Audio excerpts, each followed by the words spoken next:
C'est bon, je suis prêt. Par contre, tu me fais pas attaquer en premier parce que je Mais mange. non. Bonjour.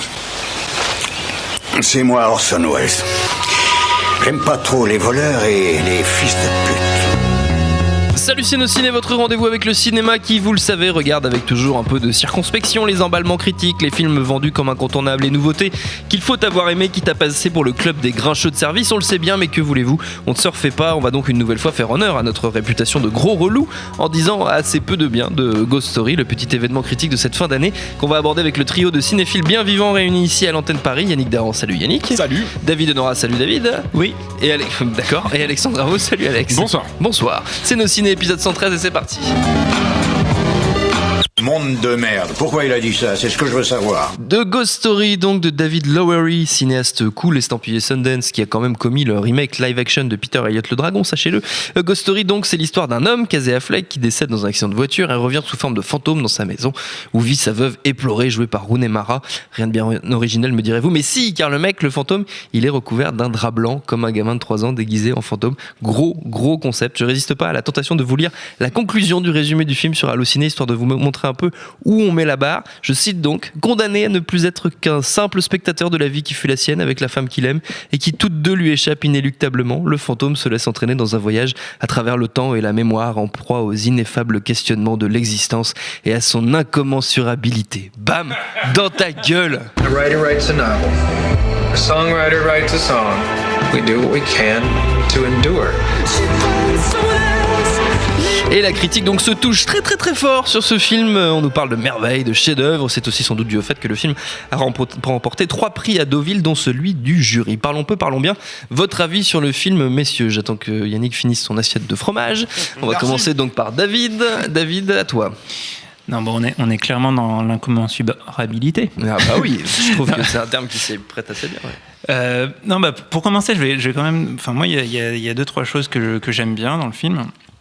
Pour planter un peu le décor, au-delà de l'aspect Lofi du fantôme drap blanc, le film fait un choix de cadre qui est un cadre carré, bon, avec les bords arrondis. C'est une sorte de petit truc de dandy qui a assez peu d'intérêt dans le film, mais il y a une assez belle photo, des couleurs, des ambiances qui sont plutôt pas mal. Il y a quelques trucs de mise en scène que je trouve chouettes, notamment il y a un moment, une scène avec un travelling avant vers Rooney Mara qui sort 3 fois de la maison et c'est raccord dans le mouvement sans qu'il y ait de coupe. Donc il y a un petit trucage numérique sans doute qui est assez chouette, mais qui est derrière sous-exploité. C'est-à-dire que plusieurs fois le film va faire des ellipses comme ça très rapides et presque pas indiquées par le montage qui permettent de dérouler l'histoire, mais apportent pas grand-chose. Moi, je suis à fond pour le fantastique Lofi. En tant que fan de Shyamalan, les histoires de fantômes un peu Lofi, je suis hyper partant. Mais faudrait quand même voir à pas se foutre de la gueule du monde. Et le seul twist, c'est que c'est de la merde. Voilà.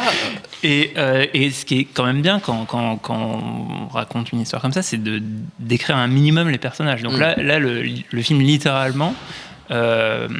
Plutôt que d'ailleurs de remplacer Casey Affleck, il pourrait être remplacé par Christopher Plummer, parce que lui aussi il a ses casseroles. Ouais. Donc là, plutôt que faire ça, on lui met un drap blanc sur la gueule.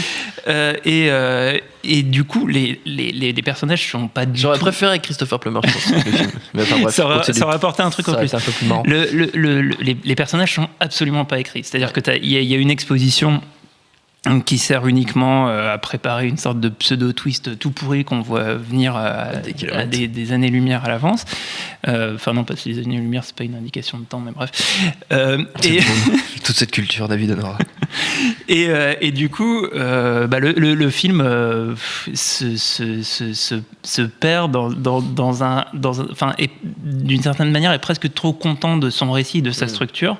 Moi, ça m'a rappelé Premier Contact, qui est de Denis Villeneuve, qui était déjà un peu dans cette démarche, qui avait une structure d'ailleurs très similaire, qui avait pour lui de créer quelque chose visuellement dans un rapport justement, d'ailleurs pas si lofi à la science-fiction, mais que je trouvais intéressant. Il y avait un univers, il y avait des acteurs qui étaient, à mon avis, mieux dirigés. Là, on est, j'ai l'impression, dans quelque chose de très vide, de très poseur. Il y a une scène, je suis sûr, dont Alex va parler avec plaisir, d'une scène de dégustation de tartes qui dure 15 minutes, quoi, j'ai l'impression. Ouais. En fait, c'est que 4. J'ai Ça vérifié, dure c'est que 4. C'est vrai, t'as regardé le timing, ça m'a paru Mais interminable. en ressenti, c'est 20 minutes. Ouais, Voilà. c'est ça. Et en fait, c'est ça le problème, c'est-à-dire qu'on est dans un truc où le manque d'écriture des personnages est prétexte à faire de très très très longues séquences vides. On n'apprend rien sur les personnages, sur leur rapport entre eux. L'histoire d'amour est, à mon sens, factice. Il y a un MacGuffin qui fait avancer le film, qui est que le fantôme veut essayer de récupérer un petit bout de papier coincé dans l'embrasure d'un mur. Et à tout ça, je n'arrive pas à croire parce qu'il n'y a rien de planté, il n'y a rien de vivant, il n'y a rien de concret. Il n'y a rien de vivant, c'est le cas de le dire. C'est le cas de le dire, ouais, c'est Mais ça. non, mais je suis d'accord avec ce que vient de dire David sur ces personnages inexistants. Et je ne résiste pas à l'envie de vous lire un extrait du dossier de presse français qui est donc fait par le distributeur, fait pour vendre le film. On est d'accord, c'est quand même quelque chose qui est assez dithyrambique sur le film. Et donc, il part à un moment de l'obsession, les obsessions du cinéaste. Et donc, voilà ce qu'on peut lire sur David Lowery. Ben Foster, un des comédiens des Amants du Texas, un de ses précédents films, sorti en 2013, confiait d'ailleurs lors d'une interview que le réalisateur était plus obsédé par l'embrasure d'une porte que par le comédien qui s'y tenait. Ce que David Lowery ne dément pas. Il en profite pour ajouter, et ouvrez les guillemets, c'est une citation, « Je pourrais rester des heures à contempler une entrée vide ». Et c'est une déclaration d'intention sur tout le film. C'est une entrée vide. C'est vraiment quelque chose. Moi, quand j'ai découvert le film, pour la petite histoire, parce que c'est important de préciser, sans avoir vu sa bande-annonce, qui, en tout cas pour la version américaine du distributeur A24, spoil tout le film. Enfin, en tout cas, démontre tous les tableaux, même les plus futuristes, les plus délirants. Donc, j'avais pas vu la bande-annonce avant de voir le film. Je connaissais même pas le pitch, donc je pensais un peu naïvement que c'était une histoire de maison hantée ou quelque chose mais, plus classique entre guillemets. Et j'ai découvert le film au PIF, donc le festival du film fantastique parisien, avec cette mise en garde du programmateur du festival juste avant la séance, qui sentait déjà que potentiellement le film n'allait pas faire l'unanimité, et pour prévenir entre guillemets la chose, avait dit aux spectateurs, c'est un film qui va peut-être diviser les fans hardcore de genre, etc., comme l'avait fait en leur temps, et là il cite It Follows et The Witch, que moi personnellement j'aime beaucoup, même si c'est pas des films parfaits, mais qui ont en tout cas été vraiment de vraies propositions de cinéma avec des qualités assez indéniables. Et donc j'ai été à la fin 1h40 plus tard, ou 3h25 en ressenti, je suis sorti de là, je me dis mais putain, mais non, ça n'a rien à voir avec The Witch ou It Follows, c'est, si ce n'est la patine cinéma indépendant, etc. C'est juste quelque chose qui est une branlette avec certes des trouvailles visuelles, et notamment dans le montage que j'ai trouvé très bonne par moment, sur les ellipses, la gestion du temps, tu vois, t'as un champ contre champ, t'as 20 ans qui séparent les deux, tu t'en rends compte ou tu t'en rends pas compte, c'est comme tu le veux. Ça m'a rappelé parfois le travail des frères Wachowski, enfin des sœurs Wachowski, pardon, sur Sense8, où il y avait des fois des gestions de champ contre champ dans différents endroits du monde simultanément. Voilà, il y a quand même des qualités dans ce film-là indéniables, mais grosso modo, je suis assez abasourdi par ce que tu disais en introduction, l'unanimité ou presque critique, dithyrambique, et ouais, j'ai vraiment l'impression d'avoir souffert. Alors, David a parlé de ce plan de Rooney Mara qui déguste sa tarte aux épinards, sans doute parce que elle est végane. J'ai appris ça encore dans le dossier de presse, tout comme Casey Affleck, le réalisateur, décidément. Et bon, voilà, c'est une souffrance. C'est une souffrance. Très bien. Alors Yannick, toi, t'es un peu plus... Moi, je suis plus emmerdé parce que moi, je regarde le truc de manière très pragmatique. Alors, je parlais certes quand même pas mal de la réception du film et je peux comprendre qu'on puisse être agacé par les dithyrambes qu'on fait sur des films ou poseurs ou branlettes, mais je veux dire, moi, je trouvais ça 1000 fois moins justifié à la limite sur un It Follows que j'ai trouvé pour le coup personnellement réellement insupportable, d'une bêtise absolue et d'une pose mais vraiment prétentieuse qui caractérise, que les choses soient claires, au moins les 25 premières minutes de Ghost Story. Mais alors moi j'ai pas de grande théorie sur Ghost Story qui représente, et alors on peut pas me taxer d'aimer ce genre de film, qui représente mais absolument tout ce que je vomis normalement au cinéma. Et je sais pas pourquoi j'ai réussi à passer les 25 premières minutes. Enfin, en réalité, si. C'est-à-dire que j'étais tellement halluciné par ce que j'étais en train de voir que je suis allé sur Internet en me disant, c'est pas possible. Comment tout le monde peut être dithyrambique justement sur un film qui t'empile de la caricature, mais je parle des 25 premières minutes, de la caricature de cinoche, bobo, poseur, pseudo-intello de mes couilles et tout ce que tu veux, mais avec des fois, en apparence, zéro justification. Bon. Et les mecs disaient, sur Internet, je voyais ça, et les mecs disaient, non, mais il faut que vous soyez patient. Parce qu'une fois l'insupportable scène dont vous parlez de la tarte et que je confirme est insupportable, je défie la majorité du public de ne pas avoir envie de fuir de la salle à ce moment-là, les mecs disent, une fois que ça passe, vous avez un autre film. Alors, j'ai pris mon courage à deux mains. Je me suis dit, je vais rester et je vais regarder. Bon.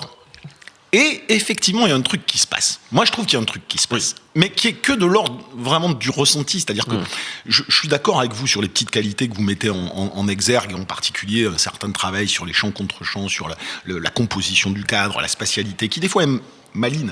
Mais au-delà de ça, moi, j'ai quand même vite compris, c'est pas comme si tu l'avais pas compris, mais j'ai vite accepté l'idée que ça n'allait pas être un film de personnage, que ça n'allait pas être un film d'immersion dans son contexte, dans son univers, qu'on me mettait immédiatement dans une position d'observateur qui est exactement la même position que ce fantôme un peu ridicule qu'on voit pendant tout le film. Et le ressenti est qu'une fois ces 25 premières minutes que j'ai trouvé insupportables et que je suis rentré dedans, je n'ai pas réussi à arrêter le film.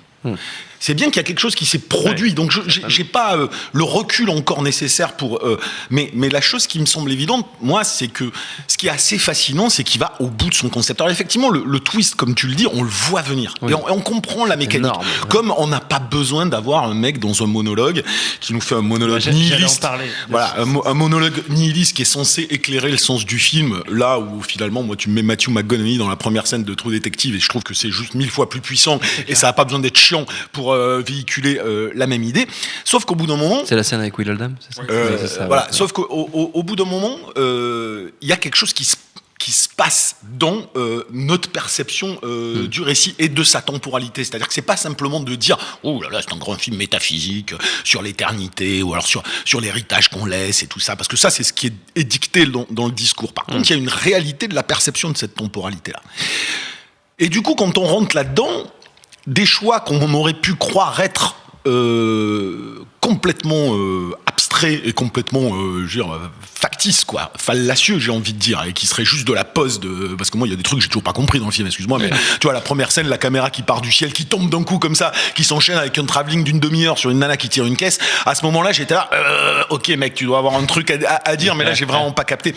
Mais malgré tout, après, cette temporalité devient tienne. Alors ce qui est marrant là-dedans, c'est que quand je dis il va jusqu'au bout de son truc, c'est que ça tu t'y attends pas. C'est-à-dire qu'il parle de cette temporalité, il va vraiment jusqu'au bout, et ce qui te semblait être des affaîtries prennent tout d'un coup un sens. Alors le fameux 4/3 ou 1/37, qui est le format assez particulier du film, qu'on peut considérer comme totalement inutile, au final, quand tu as cette notion de je suis témoin du temps qui passe, notre existence ne signifie rien par rapport à la prégnance du temps et de l'histoire et tout ce que tu as, et puis finalement tout ceci est une boucle indéfinie qui recommence.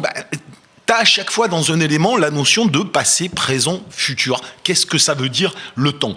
Est-ce qu'il a un sens ? Est-ce qu'il est relatif ? Est-ce qu'il n'est pas relatif ? Alors, c'est des questions, certes, que t'es pas obligé de les traiter de cette manière pour les rendre intéressantes, tu vois ce que je veux dire ?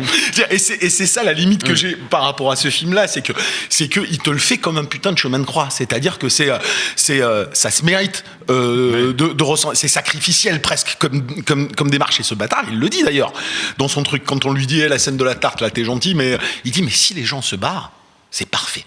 Donc, alors tu dis ok mec, tu te la racontes, mais en même temps t'en fous, ils ont payé la place. Oui, mais en même temps par rapport à cette notion de temps, il y a des trucs intéressants. Donc je peux pas lui enlever le fait que au bout d'un moment, moi je vois tellement peu d'expérience entre guillemets de trip. Tu vois, It Follows, on peut considérer que c'est un trip. Moi je considère que c'est un trip vide de sens, mais réellement. Et pourtant je l'ai scruté.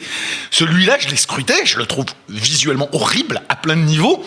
Je trouve qu'il a plein d'affêteries insupportables, mais en même temps, il y a quelque chose qui te pénètre là-dessus. Alors peut-être parce que moi, je suis sensible sur cette réflexion métaphysique, tu vois. Je veux dire, ça va pas plus loin que ce que te dit Hariri dans, tu vois, Homo sapiens ou dans des bouquins qui sont sortis récemment. Le sens, c'est celui que l'homme crée à son existence fondamentalement. Il s'invente des mythes pour pouvoir se fédérer et exister. Donc il y a tout ça qui est véhiculé là-dedans de manière très arty, poseuse, insupportable. Mais malgré tout, il peut faire son petit effet. Moi, je dis, il faut pas le bâcher trop vite, même s'il a énormément d'aspects insupportables. Je regarderai pas une deuxième fois, que ce soit clair. Mais c'est une expérience, quoi. Qu'on le veuille ou pas, c'est une forme d'expérience. Et effectivement, la scène du monologue est importante et à mon avis est pivot pour le spectateur. C'est-à-dire que si même mais il n'en avait pas besoin. Tu vois ce que je veux dire ? En fait, pour moi, c'est vraiment le moment où je me dis, allez, c'est bon, il se fout de ma gueule, quoi. Enfin, c'est-à-dire que il y a un personnage exaspérant, détestable, qui joué par Bonnie Prince Billing. Voilà, on ne sait pas trop à quel degré le film se situe par rapport à ce personnage. Mais le problème, c'est que le personnage est une fonction qui permet d'exposer clairement ce que le film va ensuite montrer, faire ressentir par l'image, la mise en scène. C'est un peu la fêterie gothique du réalisateur. Effectivement, et il y a un truc qui pour moi vraiment me sort du film parce que j'ai l'impression d'avoir vu que des concepts, c'est-à-dire des personnages qui n'existent pas, et en plus de ça, on insulte mon intelligence, entre guillemets, en rajoutant un personnage fonction qui va m'expliquer les concepts à venir et le sens de ce qu'il veut me montrer. Par ailleurs, il y a un truc pas totalement anodin, c'est qu'à un moment, pour signifier en gros le reboot du temps et le retour dans le passé, donc on est dans on ne sait pas trop où, aux États-Unis. Et pour revenir au temps des origines, entre guillemets, il nous montre une famille de colons blancs qui viennent s'installer et qui sont massacrés par des Indiens. C'est-à-dire que du point de vue du réalisateur, les origines du temps, c'est l'arrivée des colons blancs aux États-Unis. Non, je veux dire, il y a quand même un truc qui est hallucinant à ce niveau-là. Et puis voilà, après... Mais ce que je veux dire, c'est que tu réconcilieras jamais... pour moi, les gens qui se font entourlouper par It Follows, si tu veux, avec le cinéma qu'on a tendance à défendre. C'est-à-dire que ce que je caricaturerais en disant ceux qui vont trouver du sens à n'importe quel plan contemplatif, et parce que c'est nécessaire, tu comprends le contemplatif à des fins existentialistes. Donc, moi, je peux pas... Tu vois, j'ai arrêté de me battre sur ce type ces deux formes de cinéma, parce que tu auras toujours des gens qui vont aller poser du pseudo-sens et de la réflexion sur n'importe quoi à partir du moment où c'est un peu éthéré, à partir du moment où tu vois, et je te dis, et c'est pour ça que je suis complètement d'accord, c'est-à-dire qu'il y a tous les éléments caricaturaux qui pousseraient à un rejet immédiat de ma part. Donc je veux dire, quand même, je déteste ce cinéma. Je veux dire, alors, on va pas me mettre dans la position du mec qui va être le défenseur de Ghost Story. Mais la seule chose, un petit peu dans le sens où la seule chose que je réalise, c'est que ça ne se situe pas pour moi, ni au niveau du concept de ce que dit le film, ni au niveau du sens qu'il cherche à véhiculer, par exemple, à travers ce monologue. Et je suis complètement d'accord avec cette caricature de la scène des colons que je trouve assez immonde dans la façon dont ça a été fait. Moi, ce que j'ai trouvé intriguant et sur lequel j'ai pas encore assez réfléchi et qui mériterait à mon avis d'y réfléchir, mais il faut avoir envie de souffrir, c'est sur ce montage, c'est sur la façon dont structurellement, dont en termes de mise en scène, il orchestre cette temporalité à l'image qui, je trouve, te travaille de l'intérieur. C'est le seul truc que je vais défendre dans le film, c'est que malgré tout, il touche à quelque chose. Et c'est grâce à justement à ces partis pris, ces montages, cette projection dans le temps avec des plans de futuristes un peu fous que le film passe, même si c'est mon cas, tu peux passer un très mauvais moment devant le film et en garder un souvenir détestable, tu regardes un souvenir, et mine de rien, c'est déjà quelque chose, parce qu'il y a tellement de films, le tout venant, pas seulement fantastique, mais nous restons sur le fantastique et le surnaturel. Il y a tellement de films qui reposent sur des figures éculées, voilà, ou des clichés finalement qu'ils essayent plus ou moins de subvertir quand ils ont un petit peu d'envie de changer. Mais là, pour le coup, on peut pas reprocher à David Lowery, même si certains y verront un côté un petit peu un petit peu, je sais pas, mais prétentieux. Il avait dans certaines interviews, il parle notamment le fameux petit objet que le personnage de Rooney Mara, le petit bout de papier glisse dans un coin de mur, et dans son personnage dans le film fait ça à chaque déménagement quand elle était jeune pour laisser une trace derrière elle. Et donc lui, il compare ça au fait que les hommes de tout temps, artistes, laissaient des traces derrière eux via leurs œuvres. Donc voilà, donc bon, du coup, tu comprends bien que lui-même a une certaine opinion de lui-même où il a envie de laisser des traces derrière lui. Bon, en même temps, chaque artiste, hein, que ce soit musicien, plasticien, n'importe quoi. Mais quoi qu'il arrive, son film-là, et c'est là où je rejoins ce que disait Yannick, c'est qu'effectivement, on peut difficilement le balayer d'un revers de la main sous prétexte qu'il a eu des lauriers dressés de manière un petit peu injustifiée ou exagérée. Ça reste quand même sa forme même, tu vois. Et par sa forme même. Thomas disait en déconnant à moitié film Instagram, et c'est vrai que voilà, par son format, le côté filtré, t'as l'impression d'être un film. Mais je pense que c'est un film qui sera justement par son côté un petit peu intemporel. C'est le cas de le dire en plus. Par son côté un peu temporel dans sa facture visuelle, je pense que c'est un film qui pourra être vu et revu. Enfin non, t'as pas vu et revu au sens où t'as pas envie de te le taper comme une deuxième fois, mais qui pourrait être redécouvert dans à peu près les mêmes conditions que maintenant, d'ici 15-20 ans. Et je serais curieux de voir comment est-ce que sa réception va changer. Hors circuit quelque part, tu vois. Il y a quelque chose d'hors circuit là-dedans, hors temporel, qui est pas la pause actuelle, c'est de la pause. Hein. Il y a de la branlette, hein, c'est pas un problème. Mais c'est pas la branlette si vite que ça, en tout cas d'aujourd'hui, qu'on voit assez régulièrement. Il y a un truc bizarre qui se passe avec et pour revenir à cette espèce d'unanimité critique, mais qui ne le sera peut-être pas d'ailleurs tant, on va voir comment il est reçu en France. Mais ce qui est assez marrant, c'est que tu as plein de films de genre qui ont été vomis par la presse à leur sortie, dans les années 70 ou 80, et qui maintenant, via des éloges tardives ou des hommages de Tarantino ou autres, se retrouvent complètement acceptés et encensés par une presse un peu hypocrite qui, à l'époque, chiait dessus. Peut-être qu'on va peut-être avoir l'inverse avec ce genre de film-là. C'est 15 ans, les gens vont dire, mais l'arnaque de 2017, quoi. C'était voilà, quoi. Mais je veux dire, le film a cette particularité, c'est qu'il peut donner des arguments pour les deux camps de manière assez frontale et évidente. C'est étonnant, ça, tu vois, parce que t'as tout, il y a tout dedans pour lui chier dessus, et il y a en même temps tout dedans pour dire mais en même temps il y a des choses intéressantes, tu vois. C'est presque un cas d'école du débat éternel entre cinéma d'auteur, cinéma grand public, etc. Quoi. Il y a un truc Avant de se quitter, messieurs, parce que je pense qu'on a fait pas mal le tour de Ghost Story quand même, s'il y a beaucoup de choses à en dire. Vous connaissez la règle ici, une recommandation chacun pour nos auditeurs. On n'est pas obligé de rester dans le film de fantôme, mais on peut, chacun fait comme il lui plaît. Qui commence, David ? Bon, moi je vais recommander un méga classique, mais que peut-être les jeunes qui nous écoutent, Casper le petit fantôme, qui n'ont pas vu. C'est en noir et blanc. C'est un film de Mankiewicz, ça s'appelle L'aventure de Madame Muir.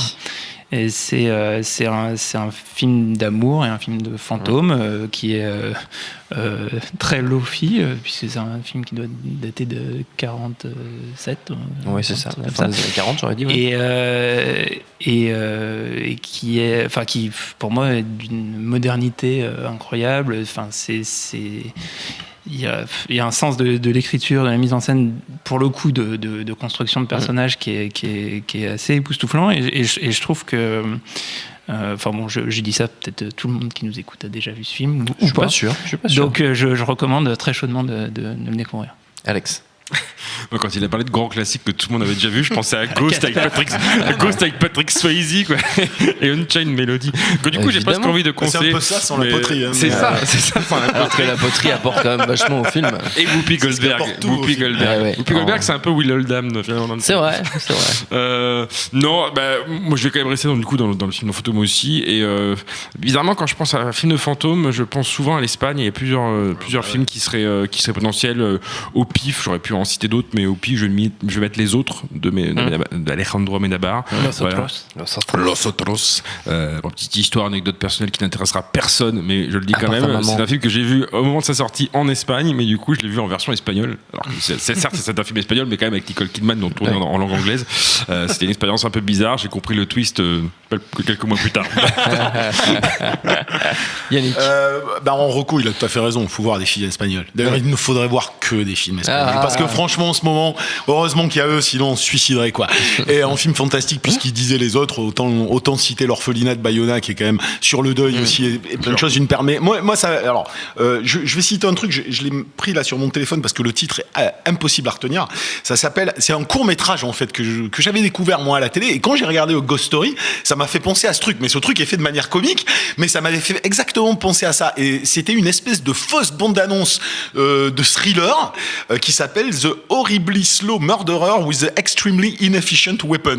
Et en fait, tu vois, t'as une bande-annonce d'un tueur qui va essayer de poursuivre un mec à travers toute la planète, et ça dure pendant des plombs. C'est-à-dire que le trailer s'arrête pas, et t'as la voix off qui dit and it's gonna kill him again and again and again. Et voilà. Donc ça, sur la temporalité du truc, tu vois, ça m'a vraiment fait penser à ça. Donc regardez ce truc qui est trouvable sur internet et qui est plutôt drôle. Voilà. Pas mal, très bon, gros niveau sur la recommandation. Notre temps est écoulé. Merci à tous les trois, merci à Jules à la technique, merci à l'antenne Paris pour l'accueil. Rendez-vous sur binge.audio, le site de notre réseau de podcast Binge Audio, pour retrouver toutes nos émissions, le programme des prochaines, les dates d'enregistrement en public si vous voulez venir nous voir. En attendant, on vous dit à très vite. Salut, c'est Mehdi Maizy. Retrouvez nos fun tous les vendredis, le podcast qui donne de l'amour à Kanye West, Michel Berger et Kalash Criminel. Uniquement dans nos fun.